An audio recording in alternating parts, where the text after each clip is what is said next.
ॐ श्री परमात्मने नमः।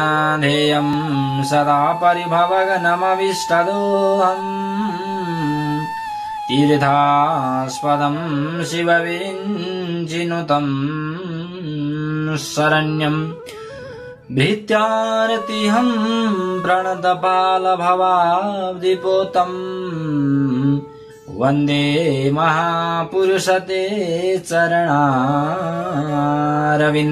कृष्णाय वासुदेवाय हरये परमात्मने प्रणतक्लेशनाशाय गोविन्दाय नमो नमः। नारायणं नमस्कृत्य नरं चैव नरोत्तमं देवीं सरस्वतीं व्यासं ततो जयमुदीरयते। समादरणीय समस्त श्रोता एवं दर्शक महानुभाव यहाँहरू सबैमा हार्दिक स्वागत। राधे राधे नमन का साथमा हामी यी पुरुषोत्तम भगवानका कथारूपी अमृतमा अवगाहन गर्दै गर्दै आज हामी 20औं अध्यायमा प्रवेश गर्न गइरहेका छौं। विशेष गरेर 20 तथा 21 अध्यायमा अथवा 20 र 21 अध्यायमा भगवान पुरुषोत्तमको सेवा गर्ने यजन पूजन गर्ने विधि बताइएको छ। यहाँनेर हामी प्रसंग श्रवण गरिरहेका छौं। भक्त सज्जन जसमा दृढधन्न नाम गरेका राजा वाल्मीकि ऋषिसँग निवेदन गरिराख्नु भएको छ, हे ऋषिसर, मलाई हजुरले पुरुषोत्तम भगवानको महिमा उहाँको विशेषता सबै श्रवण गराइसक्नु भएको छ। मैले पूर्व जन्ममा उनी भगवानको सेवा गरेर यो धन वैभव प्राप्त गरे भन्ने महिमा पनि मैले हजुरका मुखारविन्दबाट पूर्व जन्मका सबै वृत्तान्तहरू श्रवण गरिसकेको छु। यो जन्ममा पनि म भगवानको सेवा गर्न चाहन्छु। सेवा गर्दा कस्तो प्रकारको विधि अपनाउनु पर्दछ, मलाई सबै यो सेवा गर्ने विधि, प्रातःकालमा उठिसके पछाडि शयन गर्ने सम्मका कस्ता नियमहरू रहन्छन्, यी सबै मलाई बताउनुहोस् भनेर दृढधन्न राजाले प्रश्न गर्नुहुन्छ।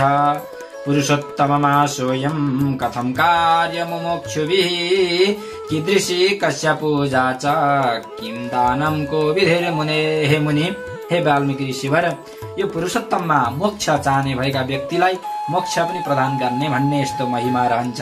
त्यस्ता मुमुक्षुभिः मोक्ष चाहने भएका सज्जनहरूले कस्तो प्रकारको विधिलाई अपनाउनु पर्दछ अथवा अरू भक्तहरूले कस्तो कर्म गर्नु पर्दछ, मलाई सबै विधि बताउनुहोस् भनेर वाल्मीकि ऋषि समक्ष दृढधन्न नाम गरेका राजाले प्रश्न गर्दा वाल्मीकि ऋषि बताउनुहुन्छ। ब्राह्मे मुहुर्ते चोत्थाय परब्रह्म विचिन्तयते ततो व्रजेन्नैरितासां बृहदशोदक भाजनः भन्नुहुन्छ। व्रतालु अथवा कुनै पनि सज्जनहरूले यो अवधिमा प्रातःकालमा सूर्य उदय हुनुभन्दा अगाडि 1 घण्टा पहिले जाग्नु पर्दछ, उठ्नु पर्दछ। यो हाम्रो सबै मानवले गर्ने कर्तव्य पनि हो। वास्तवमा हामी आज अत्यन्त शौखिन भएका छौं। हामी भरेसम्म सूर्य उदय भन्दा अगाडि नै उठ्ने हाम्रो परम्परा हो, हाम्रो नियम हो।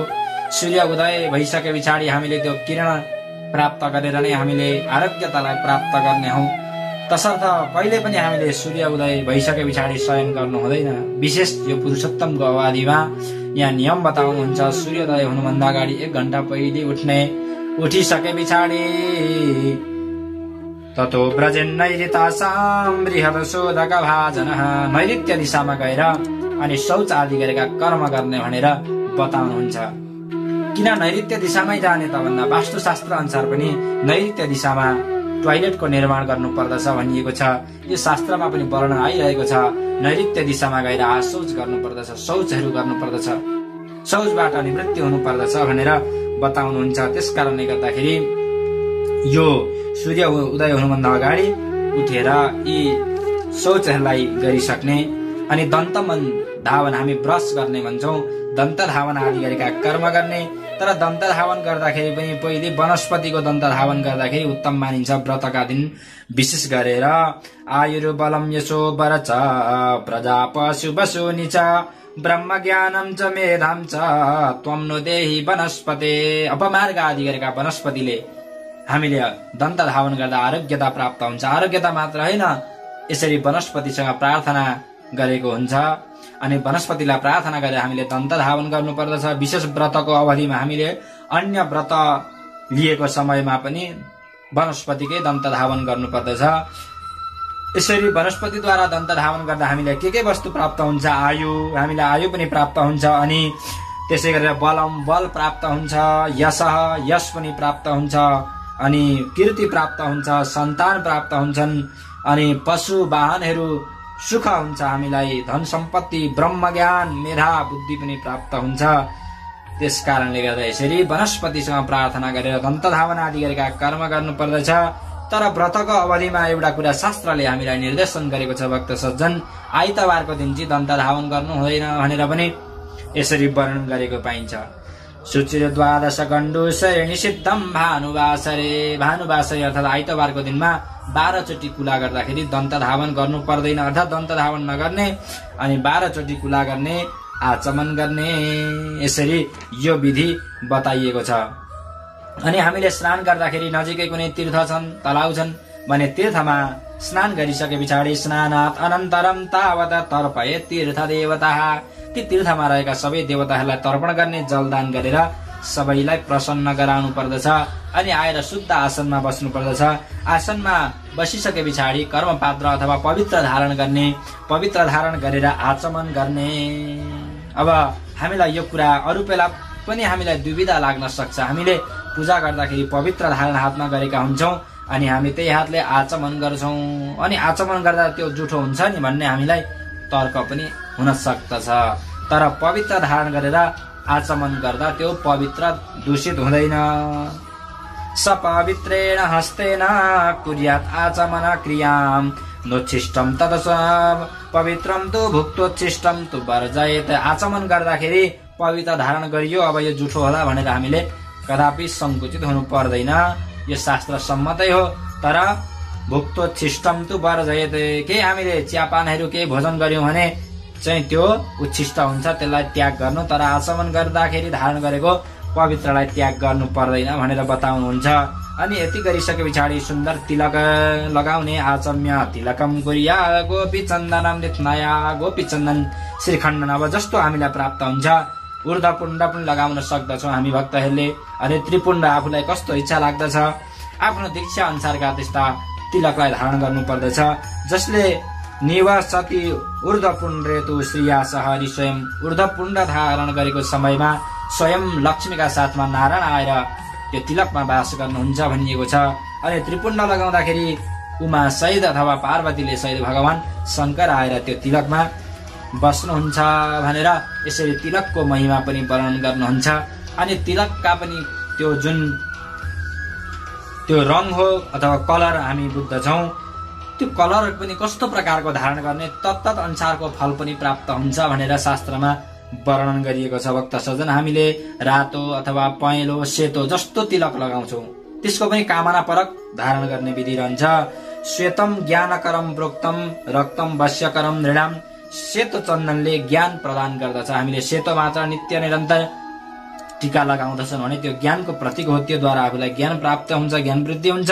रक्तम वश्यकरम नृणाम, अनि रातो चन्दन धारण गर्नाले अरूलाई बसमा पार्ने, ठुल्ठुला व्यक्तिलाई अथवा कसैलाई वशीभूत गराउनका निमित्त रातो चन्दनले त्यो कर्म गर्दछ, काम गर्दछ। अनि पीतम सर्वार्दिदम प्रोक्तम अन्यम तो परिवर्जयते, पहेँलो चन्दन लगाउनाले सम्पूर्ण ऋद्धिहरूलाई समृद्धिलाई प्राप्त गर्न सक्दछौँ। अन्य चन्दनहरू अथवा अरू त्यस्ता रङका चन्दनहरू भरिसके प्रयोग नगर्नु। सेतो, रातो अनि पहेँलो यी चन्दनहरू टीकाहरू धारण गर्ने विधि बताउनुहुन्छ। अनि यति गरिसके पछाडि त्यहाँ तिलक धारण गर्ने गरिसके पछाडि प्राणायाम आदि गरेका कर्म गर्ने, आफ्ना नित्य कर्मका रूपमा जुन गायत्री जपहरू ओम नमो भगवते वासुदेवाय आदि गरेका यी मन्त्रहरूलाई जाप गर्नु पर्दछ। गरिसके पछाडि अब निरन्तर रूपमा भगवानको सेवा गर्नका निमित्त बीचमा अष्टदललाई लगाउने, रेखीद्वारा अष्टदलको निर्माण गर्ने, अनि त्यहाँ धान्य स्थापय धान राख्ने, चामल राखेर अनि त्यहाँ टप्परीमाथि अब्रणम कलशम शुद्धम थापयन मण्डलोपरि, कलशको थापना गर्नुपर्दछ, थालीको थापना गर्ने, थाली राखिसके पछाडि अनि पुरुषोत्तम भगवानलाई पनि त्यही थालीमा सजाउने।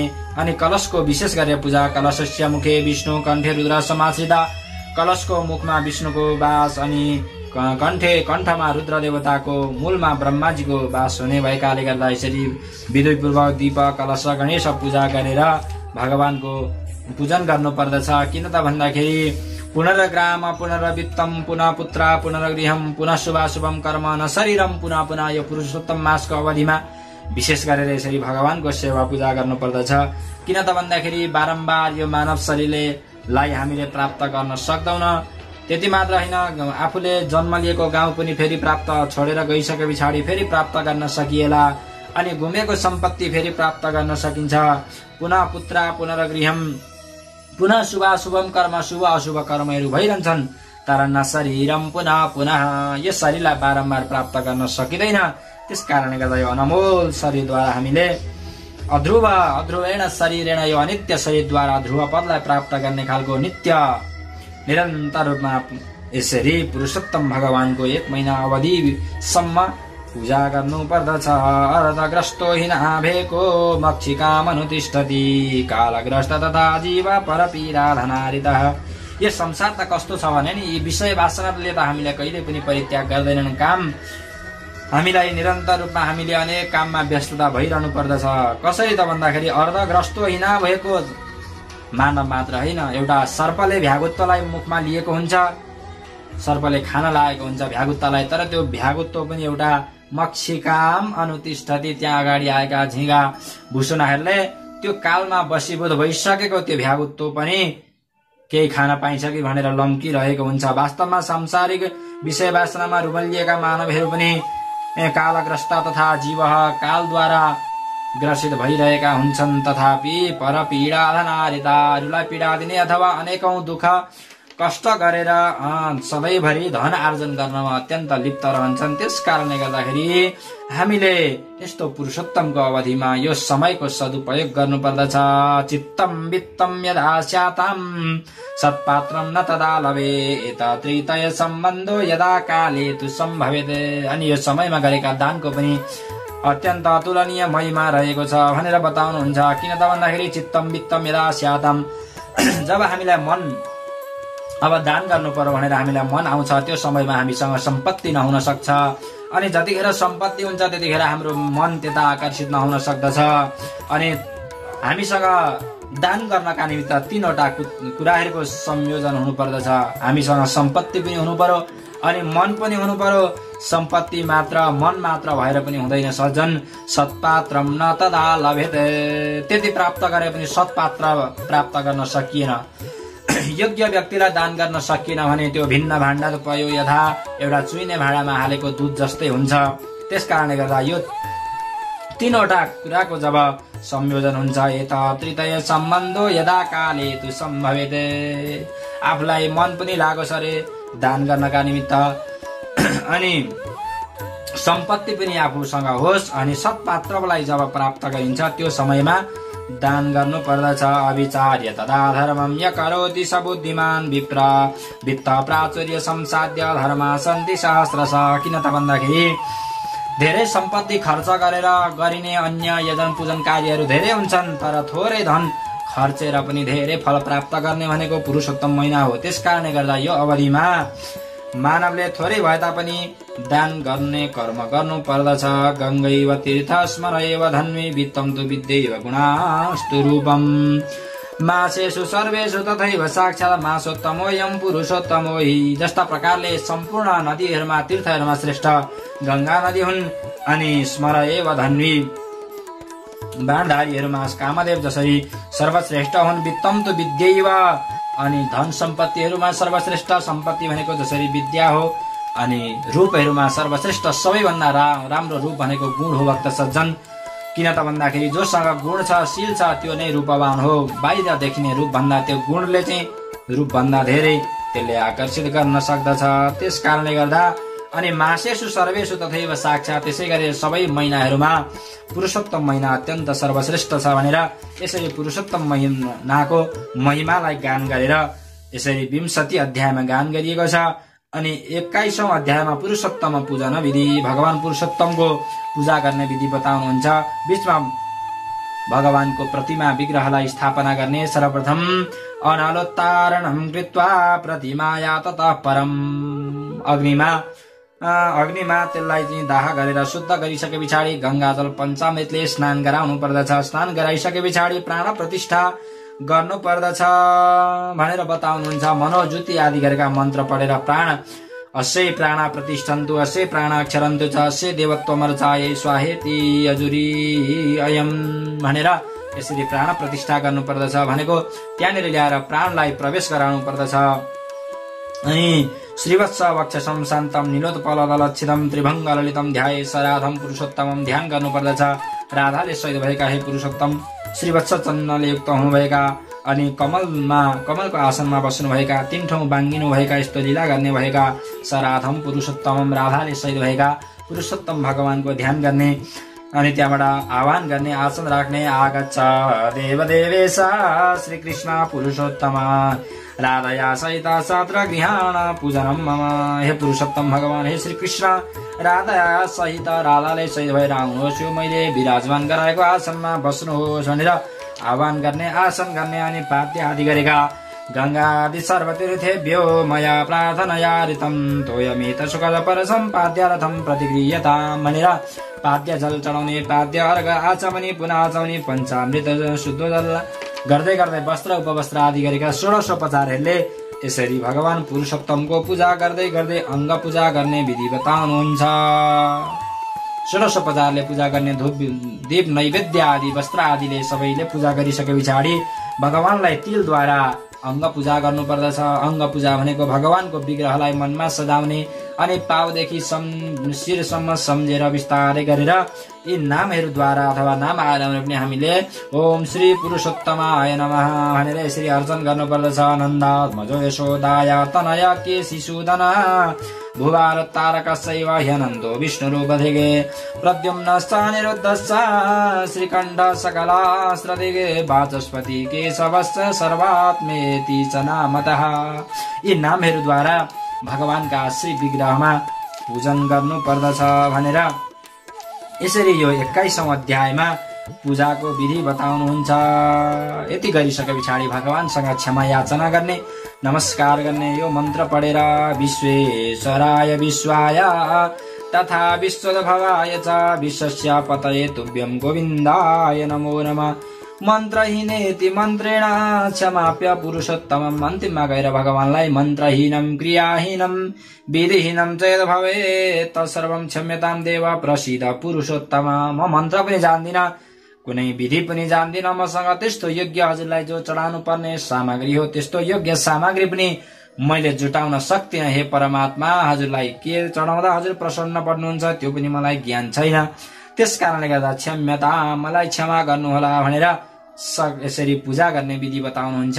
मानवले पूजा गर्न सकेको समयमा यो पुरुषोत्तम मासको अवधिभर पूजा गर्ने, नसके पनि एक दिन पूजा गर्ने। हामीलाई देशकाल परिस्थिति अनुसार एक दिन पनि पूजा गर्न सम्भव भएन भने हामीले यो पुरुषोत्तम भगवानको कथा मात्र श्रवण गर्नाले पनि हामीले भगवानसँग क्षमा याचना गरेर सम्पूर्ण फललाई प्राप्त गर्न सक्ने यस्तो भगवान पुरुषोत्तमको महिमाको कथा जो हो यो ज्ञानले उत्पन्न भएको महात्म्यलाई भुक्त्वा यत्र सुखम समस्तमतुलम गच्छेत् पदम पावनम। ये कथा श्रवण गर्नाले भगवानको सेवा पूजा गर्नाले इहलोकमा यो पृथ्वी तलमा पनि सुख शान्ति प्राप्त गराउने, परलोकमा पनि भगवानको दिव्य गतिलाई प्राप्त गराउने भएको पावन प्रसंग हामीले 21औं अध्यायमा श्रवण गर्यौं। भक्त सज्जन, आजका कथा प्रसंग यही विश्राम गरौं। हरे नमः कृष्णाय वासुदेवाय हरये परमात्मने प्रणतक्लेशनाशाय गोविन्दाय नमो नमः।